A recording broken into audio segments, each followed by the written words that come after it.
Hello my friends and welcome to another What Sold video. This is going to be everything that sold for me on eBay September 8th to September 14th because eBay is my main bay and the only place I had sales for this week.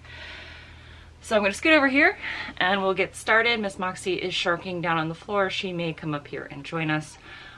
The first thing I have to share with you is this vintage Pendleton piece. This came from that huge vintage buyout that I did. I still have almost like 200 pieces of that I haven't listed, and to be honest, I'm getting to the point where I'm just like, should I do mystery boxes? Like, just fill up 5 pounds and put it on Poshmark and it's like gonna have at least one Pendleton piece. I don't know. Let me know what you think about that, because I'm just tired of staring at it and I haven't listed any more of it in a while, and I don't know, spread the wealth maybe. But this piece sold for $23.90 and I've already got positive feedback from it. They're like, beautiful skirt, better condition than I had hoped for. And yeah, Pendleton, vintage Pendleton sells pretty well for me. It's just getting it all listed. This is Hackebrau from München, and the Hofbrauhaus and the Hackebrau. There's a couple of other ancient breweries that are in Germany that whenever I see one of their stoneware steins, I pick it up. I had plenty of luck selling these for around, it also depends on the stein, so somewhere between $10 to like $40. It literally depends on the size, the age, and the style of stein. Like if it has the little lid, those are worth more. If it's made in West Germany, those are worth more. So this sold for my full asking price of $11.87 and the buyer paid for shipping. This is a Travis Matthew piece. I actually bought this like when I did the collab with Amber, Lotta, Josh, and Matt. So this sold for $18. Or was it last year? I don't know. Time just kind of is moving together. But I picked this up a while ago. Travis Matthew, for me, normally sells pretty well and quickly, and I guess it just had to wait for it to get cool off again. So it sold for $18 and the buyer paid for shipping. This I paid like $5 for at a thrift store. This is a brand that I tried because it was absolutely gorgeous, and I'm so glad I decided to just at the jump put it on Karen, because this piece needed to be on a body for you to appreciate how beautiful it was. This is Tadashi Collection. It was like a cream silk blend, I think. And it was this beautiful like ruched crepe material that had this high collar. You can see the picture. It just was gorgeous on a body. And it sold for $23.90 and the buyer paid for shipping. I've never picked up that brand before, but I just saw this piece on the hanger and I was like, that's beautiful. It's giving like that neutral luxury vibe that people are going for nowadays.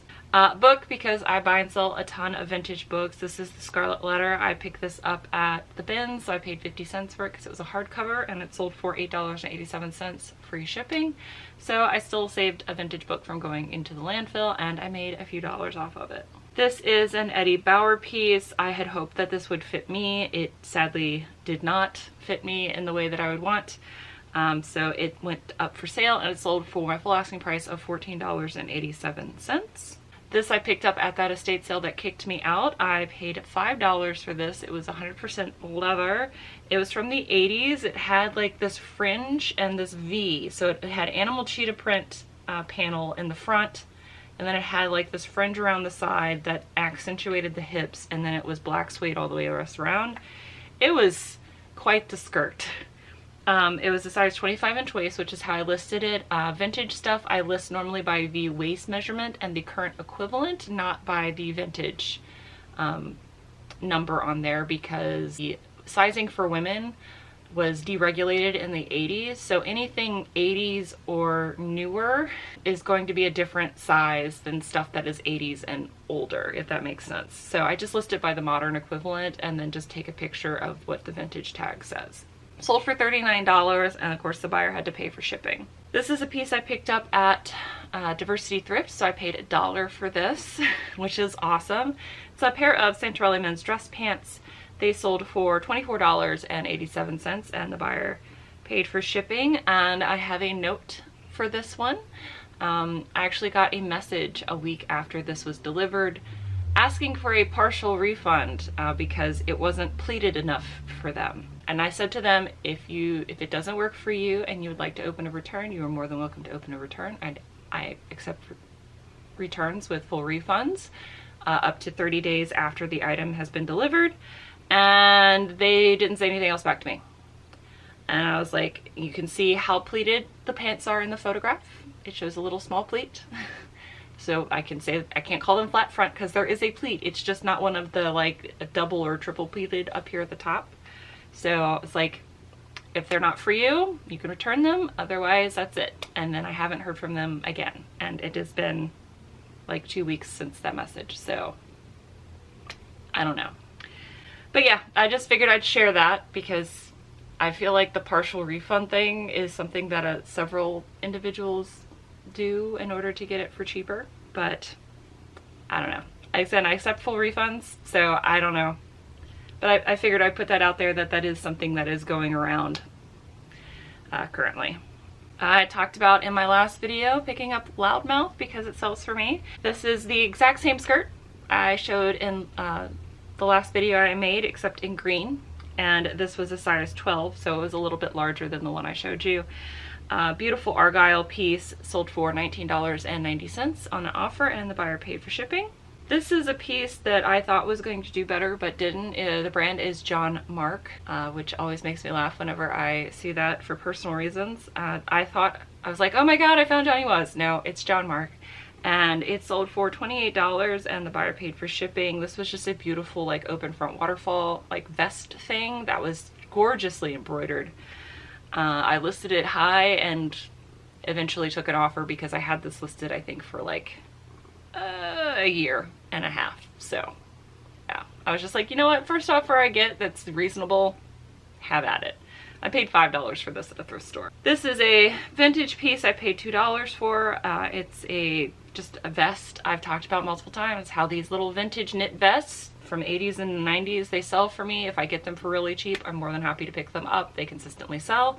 I put Granny Core in the title, and it sold for $13, and Moxie is down here to where you can't see her, laying on all of the clothes. So the next item I'm going to share with you, I don't know if they're a viewer sale or just one of my repeat buyers, because again, I do sell a lot of vintage and a lot of similar style items. So I do have repeat buyers, like they'll buy from me one time and then save my store and then keep buying from me.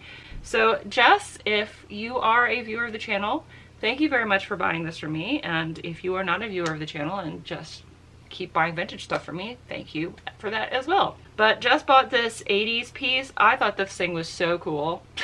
I love this piece, and I'm not someone who really likes pink a lot, but it was just a neat piece. It was a dolman sleeve. It had 3/4 sleeves, and it was striped. It was like color blocked in a weird way, and I just thought it was super interesting, which is why I picked it up.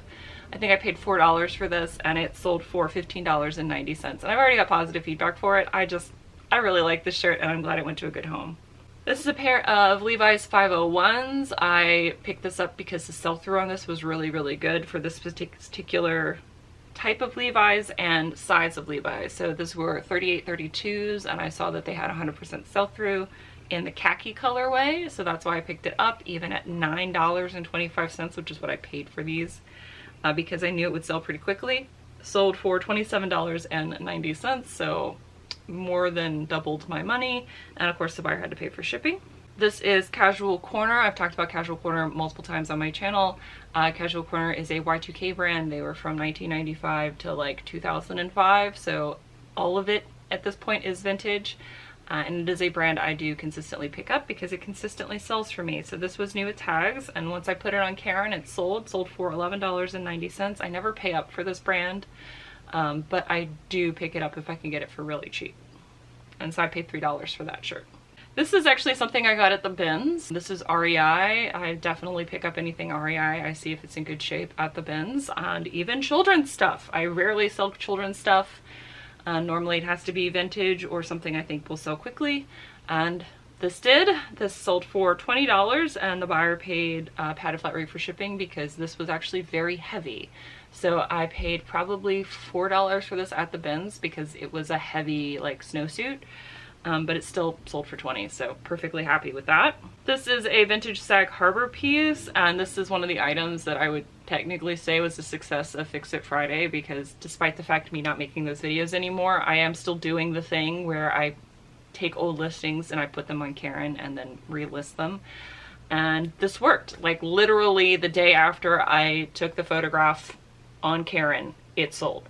It sold for my full asking price of $16.87, and the buyer paid for shipping. So I feel like this is just signaling to me that yes, it is much faster to list things on a hanger, just front, back, tag, be done with it. The vintage pieces probably need the body in them in order to get them to sell quickly. So sold for my full asking price as soon as I relisted it with a Karen shot, and then we're good.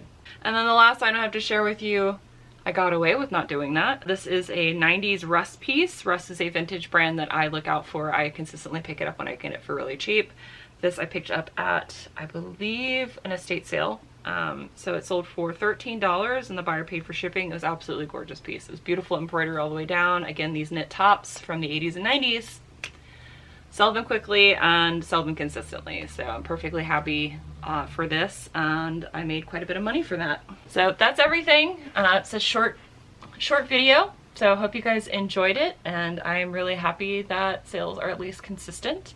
And Miss Moxie has decided to join us at the end. It's because I scooted my butt over and she could get up here. But we hope that you have a wonderful day and that sales are good for you, and I will see you in the next video. Until then, bye. Bye. Hero, hero, hero, hero, hero, hero. I wanna be a hero, hero. Oh, the hero.